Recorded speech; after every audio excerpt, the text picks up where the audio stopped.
we're gonna do a little Vegas action here. So we're not gonna look at week one or anything crazy like that. It's a little too early for that, right? But we will. Let's look at some of Mhm. these win totals. I'm gonna pull up the DraftKings sportsbook, and we are gonna look at some of these Okay. NFL win totals.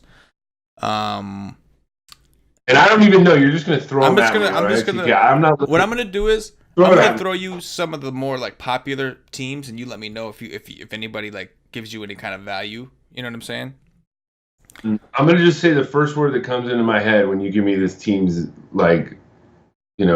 Yes. Yes. Yes. It could be anything. It could be anything Yes, now. yes, Just yes. I'm gonna remember, pick random. So I'm not. right? So one thing I won't do. I'm not gonna ask you the Cardinals because we covered that on the last show last week. That was the one team we did, and you and Paulie both Yeah. said over, which I agree with. It's only 5. Um. Yeah. All right. So I'm gonna pick. I'm gonna pick some stuff. Let me just put the screen up for those watching. This way they can. There we go. All right. Now they can see it. Awesome. We're gonna go with how about the Baltimore Ravens?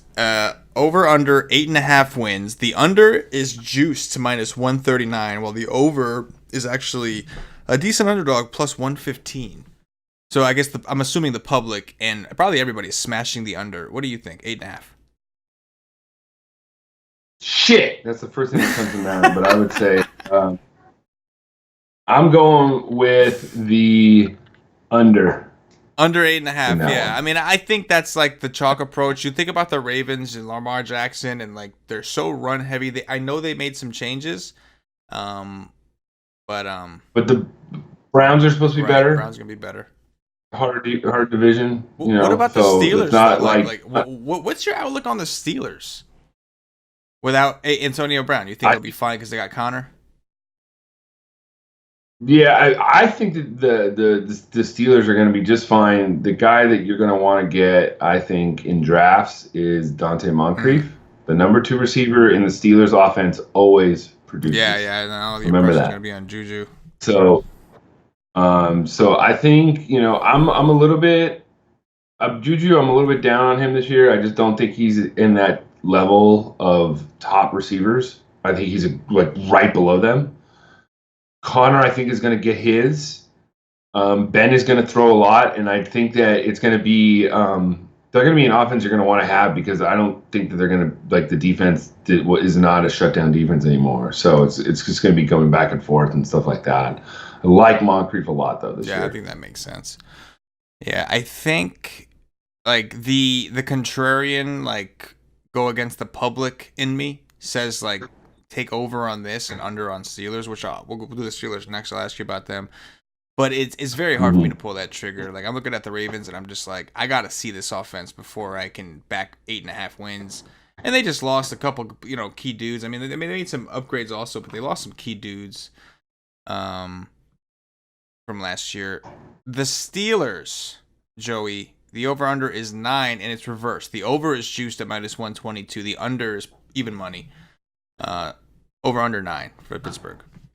I think under. Interesting. So I think under is. So that division in general, if you think about it, right? Like you like the under on both of those, so it might be like a dogfight, Mm-hmm. dude. I mean, it should be. It always is. But Mm-hmm. like with the Browns competitive now, and the Ravens and Steelers, like maybe at least the perception is that maybe they're not as good this year. You know, kind of interesting. Mm-hmm. Speaking of which, let's stick in the division. We'll go at the very popular Cleveland Browns over under 9.5. Joe, wow, 9.5. I like the under there too. Under. I love the under there. It's juiced up to -139, so like the value is kind of sucked out of it. But I do like the under there. I think that those 3 teams are going to be like 9-7, 8-8, 7-9. They're going to be all around there. It's going to be all like all like beat on each other. Bengals will be like 5-11, but it's all going to be Browns are going to be better. But let's just hold off on everybody's like anointing. God, I swear, like Twitter, like I said, preseason NFL Twitter is terrible. Right now, I'm looking at a highlight by a scrimmage for the Cardinals of Kyler Murray scrimmaging in a controlled scrimmage where they don't hit the quarterback and like, ooh, he's fast. Ooh. It's like I'm seeing this like highlight over and over again. And that's the thing. It's like you gotta like just shut out all of the freaking noise in preseason, in my opinion. I hate it. It's tough because you want to what do you? To me, I feel like when you look at Twitter, CK, this is a question for you. When you look at Twitter and you see things, what do you say? Okay, I can. This is credible. This is something I want to look for. And this is just noise. What are you asking me? You know what I'm saying? I'm asking you when you look at Twitter and you see these highlights, or you see a tweet from a beat reporter, and they give out a tweet about this, and you find something okay, this is noise, or this is something I want to listen to. You know what I'm saying? This is just noise. This is nothing. It's stupid. Well, yeah, I mean, I think it depends on the information. I like to pick up on little weird things, dude. I like to know about team chemistry. So there are some stuff, but it's very few and far between. Yeah, when they're just saying, "Oh yeah, this guy went this for this," and in a pre, no, it's obviously right. It's more about that's the backup's chance to try to earn a job in reality, right? It's just so weird. Yeah. It's just I can't believe and people hype up these players and dude, it's practice. Oh man. Yeah. Every play is mapped out. We're gonna run this play once, and you don't run it more than once. If you screw up, they go on to the next play. Dude, you're absolutely. I will say this, preseason, anytime there's a preseason, going, not even the preseason, but training camp. Every team is the best squad on earth. When you look at everybody's stats, oh, he looks great this year. This guy's awesome this year. He just completed his big bomb. Every team, it's okay. Everybody's winning the Super Bowl this year. I'd love to see somebody even if it's a beat reporter, maybe they're not allowed. Depending on the market, they probably can get away with it. But I'd love to see a beat reporter just be openly honest. Yeah, these guys just don't have it this year. They're you know what I mean? Yeah, these guys just don't got it this year, man. I don't know. It's hard to envision, but it seems like every team is oh, they're looking really good this year. Looking really, really good. Yeah. Watch out. You know what I'm saying? Gelling, yeah. Exactly. Joe, I'm going to ask you about a couple more of these teams. Then, we'll move on to something else. But I want to ask you about a couple more. There was a team. Oh, Chicago Bears. Get this. So the Chicago Bears over-under is 9.5, Joe. The under is juiced to minus 152. So it's a heavy, heavy favorite. The over is plus 125, a legitimate underdog. That's legitimate underdog value. Chicago Bears, and believe it or not, I'm pretty sure that their future, for them to win the Super Bowl, is actually not bad. I'm going to look at it now. Oh, no, okay, no. They're plus 1,800. That is not true. But rank-wise, it's not a terrible ranking. You know what I'm saying? What is this? 1, 2, 4, 6, 8. They're the 9th highest odds to win the Super Bowl. 9.5 wins, though. I guess that's not that great when you kind of put it in perspective. What do you think? Let's see here. They have a first place schedule. They finished in first place, and that's always a big thing of the teams going back. I'm going under. Let's just look over their schedules right now real quick. They got the Packers at home starting out Monday Night Football. Okay?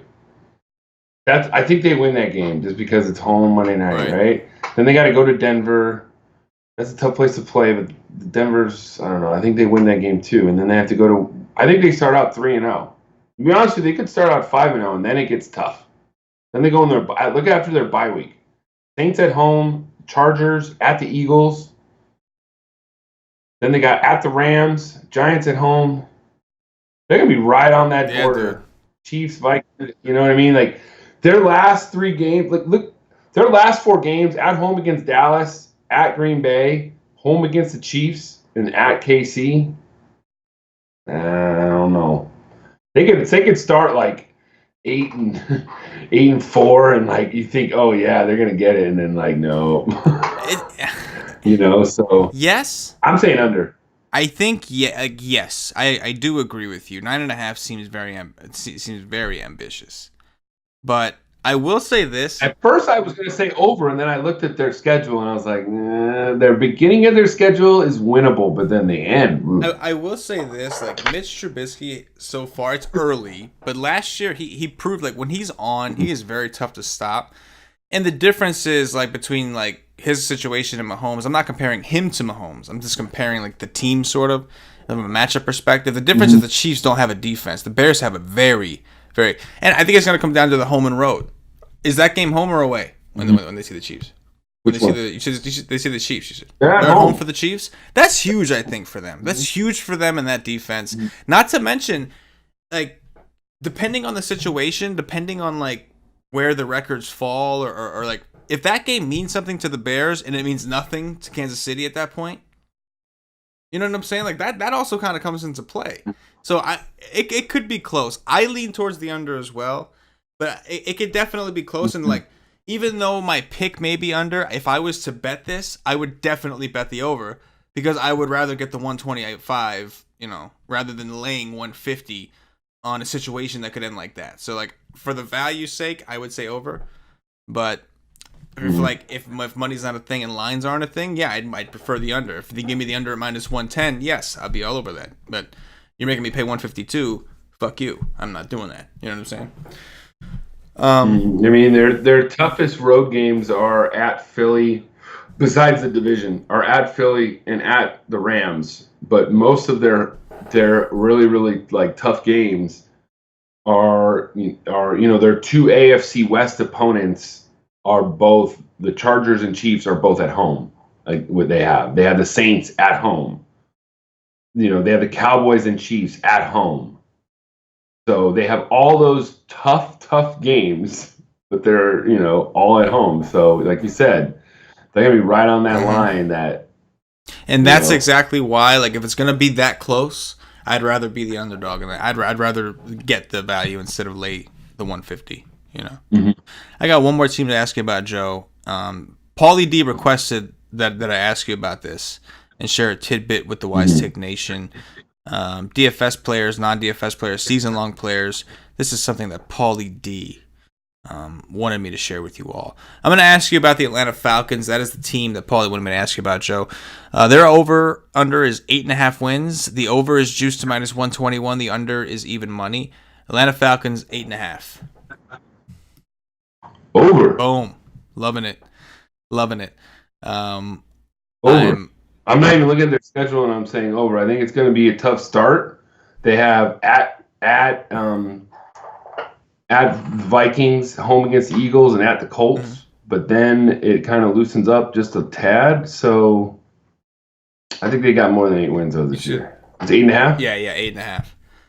So Paulie looked into this. Paulie is super high in Atlanta this year in general for DFS, season-long, everything. And the main reason for that is because the Atlanta Falcons, I believe they play their first 9 games or something like that on turf, and 13 total games on turf this year, which for them, a dome turf team is typically a good thing for their type of players, their type of offense. So I know Paulie is really high in Atlanta in general, both in season-long formats and DFS formats, just kind of everything. I agree with you. I say over. I think Atlanta actually ends up having a decent year because I think this benefits them, greatly, man.